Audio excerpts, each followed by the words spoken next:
जुनून जुनून जुनून।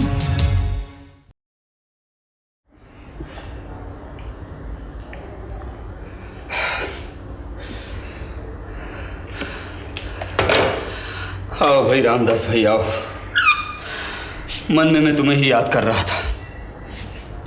आधे घंटे से नील के घर फोन ट्राई कर रहा हूं, लेकिन वहां कोई उठाता ही नहीं। अधिकारी साहब के दफ्तर भी फोन किया, लेकिन वो भी वहां नहीं है। तुम जरा गाड़ी लेकर देखो, शायद उनका फोन खराब है। जी मैं भी आपसे टेलीफोन के बारे में ही बात करने आया था। मतलब?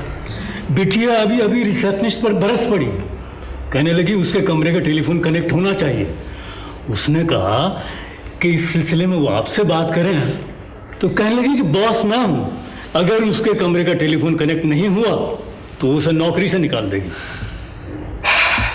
कनेक्ट करवा दो भाई, कनेक्ट करवा दो, नहीं तो वो पागल लड़की किसी का सर फोड़ देगी। करे जो जी में आए करे, अब मैं क्या कर सकता हूं? सिर्फ ऑपरेटर से कहना कि जो जो नंबर वो डायल करे उसे नोट करता रहे। क्या मालूम ये लड़की क्या करेगी। हमें चौकन्ना रहना चाहिए। लेकिन पहले तुम नील के घर जाकर देखो। जाओ। जी जाओ।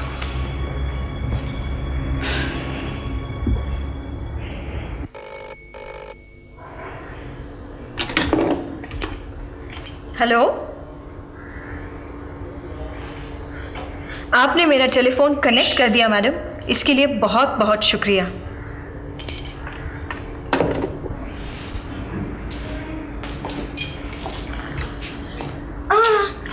अभी 2 बजे ही तो बोतल का फीड दिया था, अब मेरे फीड का वक्त है, मुझे दो। और उसके बाद इसे बाहर घुमाने ले जाना। बाहर तो हवा चल रही बीबी जी। अरे पगली, बाहर का मतलब यहाँ कॉरिडोर में। Come on, my baby. Hello.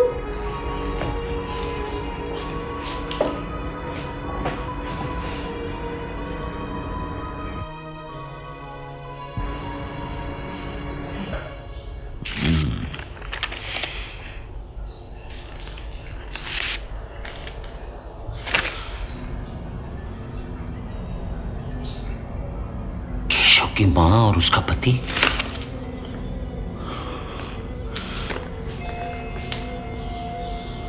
नहीं। केशव ने अगर ये तस्वीर देख ली तो वो अपने रास्ते से एकदम भटक जाएगा।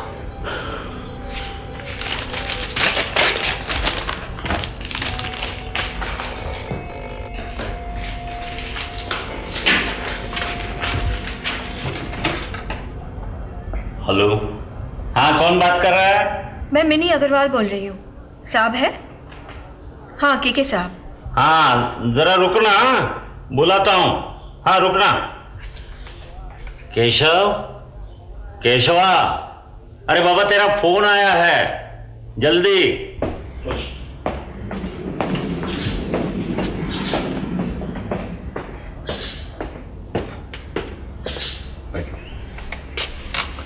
Hello. Hello Keshav. Mini, mini मेरी जान, मुझे मालूम था कि तुम फोन जरूर करोगी।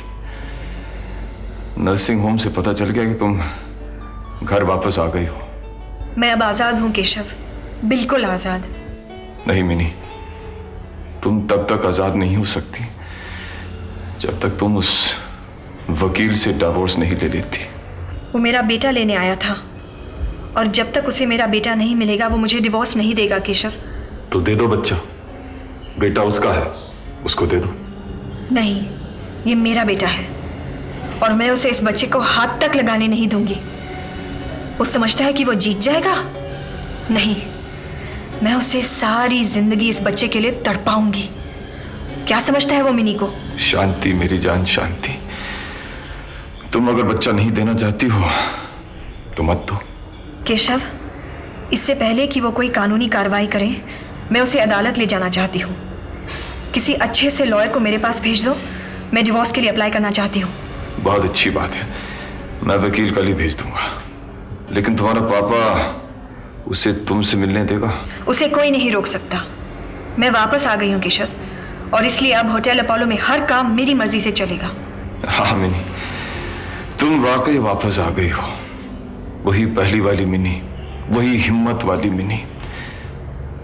तुम अंदाजा नहीं लगा सकते हो मिनी कि आज मैं कितना खुश हूं। आज दुनिया की कोई भी ताकत हम दोनों को जुदा नहीं कर सकती है। हम एक साथ एक नई जिंदगी शुरू करेंगे। हाँ, तुम वकील को भेज दो। बाय।